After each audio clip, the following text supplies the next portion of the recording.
भैया हो केहू न केहू से यहाँ कम बा। भैया हो केहू न केहू यहाँ से कम बा। हाँ तो हथिया में दम बा। हाँ तो हथिया में दम बा। ए भैया लोग हई आज तक ले हई धान लहलहाई ना रहल है, लेकिन जब हथिया हई बरसल है नु, जब हई हथिया बरसल देखा धानवा लहलगा के फूटे लागल। यही से भैया हथिया में दम बा। आज लो सावन भादो ना बरसल, लेकिन हथिया बरसल ये 10 दिन में हई बोलिया लगल फूटे। है भैया लोग देख लीजिए आप लोग अखिया से, हथिया में दम बा।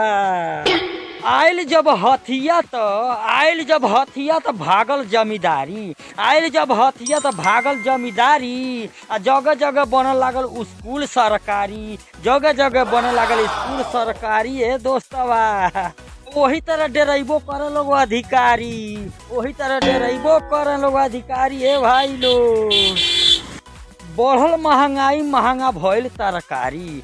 बढ़ल महंगाई महंगा भइल तरकारी। अब मोदी जी बना दिहल देश के भिखारी। मोदी जी बना दिहल देश के भिखारी। अरे बड़ा घंटी वंटी बजावा चलो साइकिलिया बीरी कुरिक बा कि नहीं। अरे रुकबा मार दबा। फ्री में लाइन घर घर दिहल लगवाई। फ्री में लाइन घर घर दिहल लगवाई। अब बिल ना दिया तो देत न कटवाई। देत न कटवाई। मनई मनैया के कबले दी है रोजगारी। मनई मनैया के कबले दी है रोजगारी। अब भैया हो पैसा छापत आने तो हमारे देश के अधिकारी, हमरे भारत देश के अधिकारी। घूस कबो खत्म नहीं होई हमारा देश से।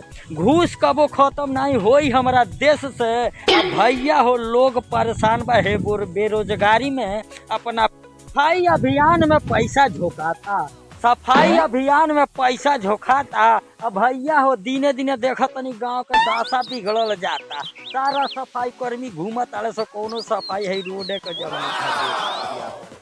इतना गंदगी होला कि जीव रोग हो जाला। है भाई लोग होखे ना सफाई कर्मी मारे खूब माजा। होखे ना सफाई कर्मी मारे खूब माजा। अब फोकटे में आवत ताले नोट ताजा ताजा। नोट ताजा ताजा।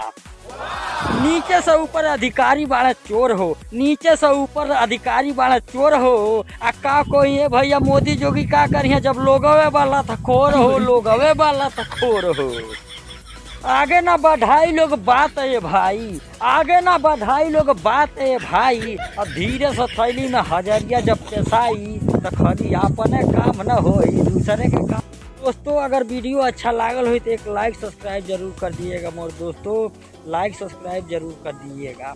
देखिए इसमें जो भी कहे हैं इसमें आप लोग दिल को मत लीजिएगा। मनोरंजन के लिए है, मनोरंजन के लिए बनाया गया है वीडियो। लेकिन इसमें सब ज़्यादा से ज़्यादा तो सही है मेरे दोस्तों। ये घरे देख रहे हैं हम लोग का घर है। आज रहने जनजात हैं हम लोग, रहने के लिए ठिकाना सुबह। लेकिन गांव के चमचे कोई भी काम होने नहीं देते मेरे दोस्तों।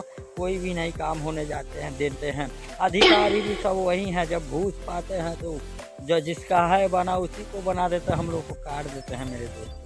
इसलिए इस वीडियो को ज़्यादा से ज़्यादा शेयर कर दीजिएगा मेरे दोस्तों। ज़्यादा से ज़्यादा शेयर कर दीजिए। बाय मेरे दोस्तों बाय। भारत माता की जय। वंदे मातरम। जय हिंद। भारत माता की जय। और लास्ट में हम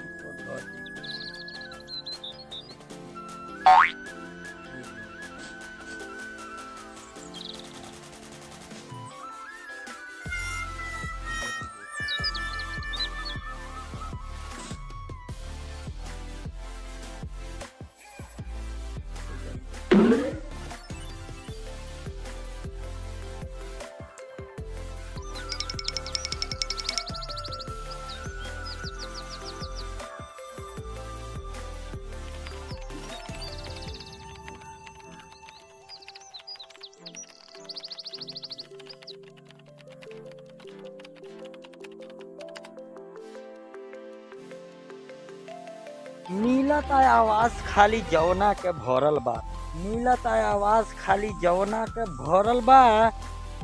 का होई गरीबन के देख के जब जरले में जरल बा। जरले में जरल बा। ए भैया मोदी जी बंद कर दी गांव में लड़ावल प्रधानी।